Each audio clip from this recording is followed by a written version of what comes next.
তো এই বেয়াদবি আর জুলুম এমন একটা জিনিস, যারাই এতে লিপ্ত থাকে দুদিন আগে বা পরে আল্লাহ তাদেরকে এমন ভাবে পাকড়াও করে, যেন তেন পাকড়াও না, যেই পাকড়াও দেখে অন্যদের ভেতর কলিজা পর্যন্ত কেঁপে ওঠে।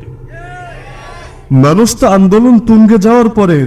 নিশ্চিত হয়েছে যে হয়তো এবার সফলতা আসবে, বিজয় আসবে, কিন্তু আল্লাহর কসম, ওই আল্লাহর নামে কসম করে বলছে যার হাতে আমার প্রাণ,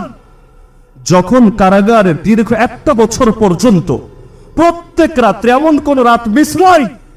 যেই রাত্রে পাশের সিট থেকে হোক, পাশের রুম থেকে হোক, যেহেতু সব আলেম আর তালেবুল ইলমদেরকে একসাথে রাখা হয়েছিল, 1300 তো হলো অফিসিয়াল ঘোষণা অনুসারে গ্রেফতার হয়েছে, কিন্তু আমরা তো সাক্ষী কিসের 1300 চাইতেও অনেক বেশিকে বিভিন্ন উদ্ভট এবং বিভিন্ন আজিবাজি মামলা দিয়ে গ্রেফতার দেখানো হয়েছে। তো সে 1 বছর পর্যন্ত গভীর রাতে যখন এমন আলেম